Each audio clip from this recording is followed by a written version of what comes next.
Good morning students.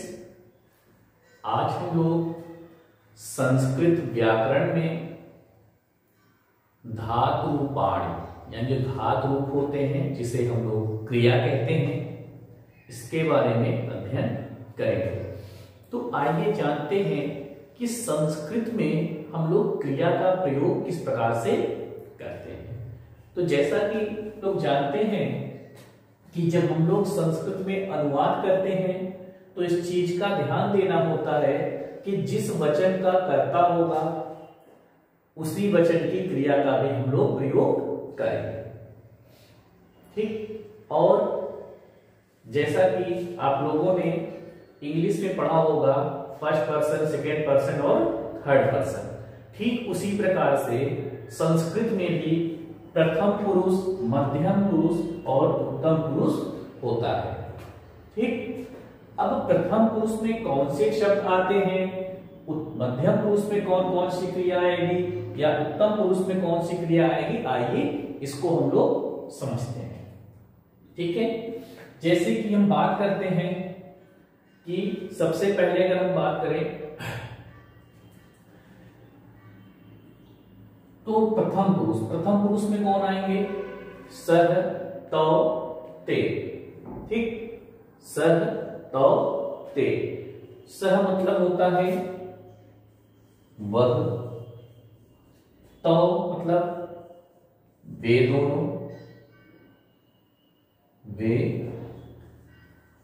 दोनों, ते मतलब वे सब। यहां पर ध्यान दीजिएगा कि पुरुष लिखा है और यहां पर वचन। अगर क्रिया एक वचन है, प्रथम पुरुष का है, तो उसके लिए हम लोग एक वचन की क्रिया का प्रयोग करेंगे। अगर कर्ता एक पुरुष, कर्ता जो है प्रथम पुरुष एक वचन का है, तो उसके लिए हम लोग एक वचन की क्रिया का प्रयोग करेंगे। कर्ता अगर हमारा द्विवचन का है तो दो वचन की क्रिया प्रयोग करेंगे। कर्ता अगर हमारा बहुवचन का होगा तो हम लोग क्रिया भी बहुवचन में ही प्रयोग करेंगे। तो हमेशा अनुवाद करते समय ध्यान देना पड़ेगा कि पुरुष और वचन इन दोनों का विशेष महत्व होता है, इनका हम लोग विशेष रूप से ध्यान देंगे। मध्यम पुरुष में अगर बात करें तो एक वचन में त्वम, द्विवचन में यूयम, त्वम युवाम। यहां पर क्या होगा, युवाम हो जाएगा, त्वम युवाम, त्वम युवाम और यूयम। ठीक, त्वम मतलब हो गया तुम दोनों, तुम दोनों। युवाम मतलब, सॉरी यहां पर देखिए, त्वम मतलब तुम, युवाम मतलब तुम दोनों, यूयम मतलब हो गया तुम सब। ठीक, तुम सब, त्वम युवा यूयम। त्वम मतलब तुम, युवा मतलब तुम दोनों और यूयम मतलब तुम सब। ठीक, अगर कर्ता हमारा मध्यम पुरुष का होगा तो हम लोग क्रिया भी मध्यम पुरुष का ही प्रयोग करेंगे। अगर एक वचन होगा तो उसके लिए एक वचन की कर्ता, एक वचन की क्रिया। अगर द्विवचन होगी तो द्विवचन की क्रिया। अगर बहुवचन में कर्ता होगा तो बहुवचन की क्रिया का प्रयोग हम लोग करेंगे। आइए उसी प्रकार देखते हैं उत्तम पुरुष। उत्तम पुरुष में क्या है, अहम, आवाम, वयम। अहम मतलब हो गया मैं, आवाम मतलब हम दोनों, और वयम मतलब हो गया हम सब।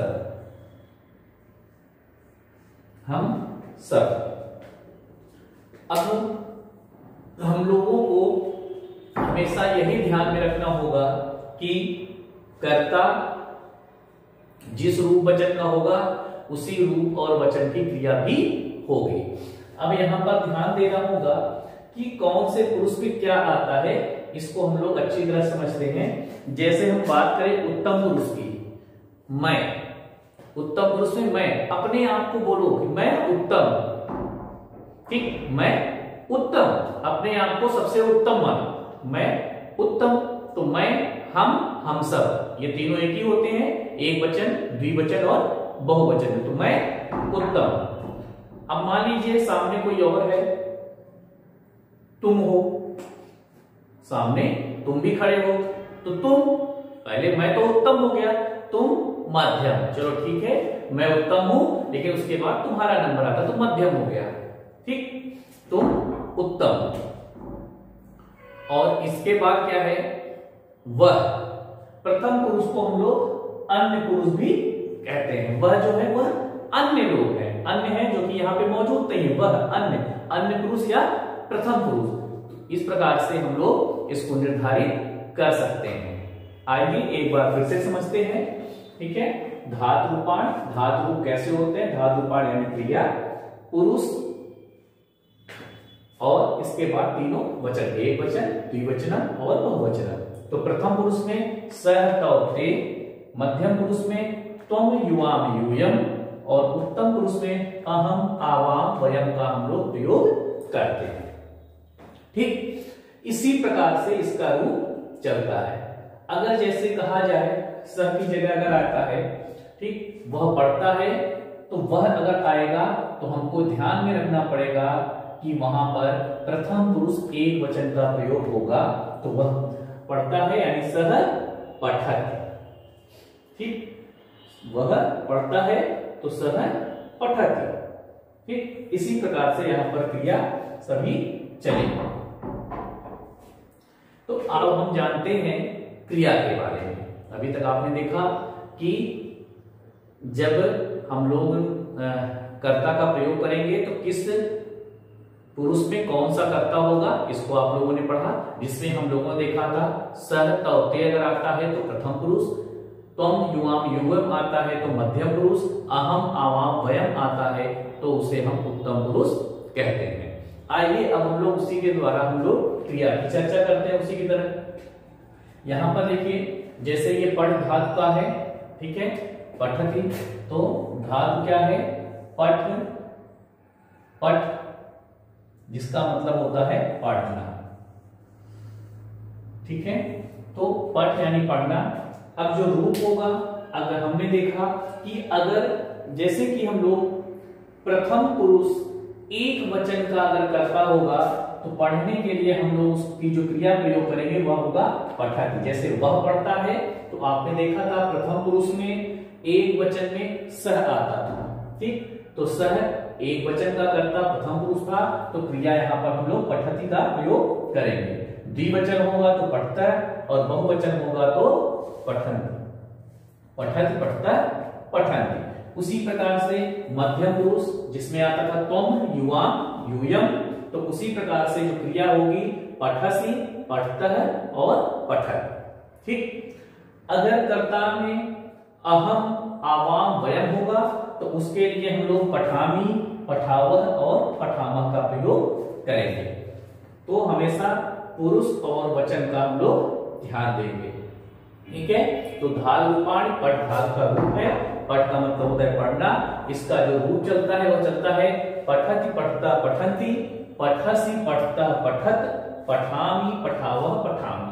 अगर एक वचन का कर्ता प्रथम पुरुष का होगा तो पठत का प्रयोग करेंगे, प्रथम पुरुष द्विवचन का कर्ता होगा तो पठता का प्रयोग करेंगे, प्रथम पुरुष बहुवचन का कर्ता होगा तो पठन्ति का हम लोग प्रयोग करेंगे। उसी प्रकार से मध्यम पुरुष में अगर मध्यम पुरुष एक वचन का कर्ता होगा तो पठसि, द्विवचन होगा तो पठतः और बहुवचन होगा तो पठत का प्रयोग हम लोग करेंगे। उत्तम पुरुष में यानी कर्ता हमारा उत्तम पुरुष का है, एक वचन है तो उसके लिए हम लोग पठामी, द्विवचन का है तो पठावह और बहुवचनम है तो पठामह का हम लोग प्रयोग करेंगे। प्यारे बच्चों, यह जो हमने अभी आपको बताया तो पीरियोडिक ग्रुप के एग्जाम के लिए यह बहुत ही इंपॉर्टेंट है। जैसे हमने यह रूप बताया पठ का, ठीक इसी प्रकार से गम धातु का रूप होता है, गम मतलब जाना, जिसका रूप चलता है गच्छति गच्छतः गच्छन्ति, गच्छसि गच्छतः गच्छत, गच्छामि गच्छावः गच्छामः। तो जितने रूप होंगे अगर तो वह उसी प्रकार से चलेगा। तो यहाँ पे क्या है, धातु रूपाण है पठ माने पढ़ना, और इसे हम कहते हैं ये किसमें है? लट लकार में। लट लकार, कौन सा लकार है? लट लकार। ठीक, तो प्यारे बच्चों, आज का जो गृहकार्य होगा वह होगा कि आप लोग जो धातु रूपाणी बताया गया, सह तव ते त्वम युवाम यूयम अहम आवाम वयम, जो करता था उसको हम लोग लिखेंगे। उसी के प्रकार से पट धातु लट लकार वर्तमान काल जो है उसे हम लोग यहाँ पर लिखेंगे। तो आप लोग यहां से लिख सकते हैं, आपकी बुक में भी दिया हुआ है पेज नंबर 117 पर, वहां से देखकर आप लोग लिखेंगे और इसे याद रखेंगे। तो प्यारे बच्चों, आज के लिए इतना ही। धन्यवाद।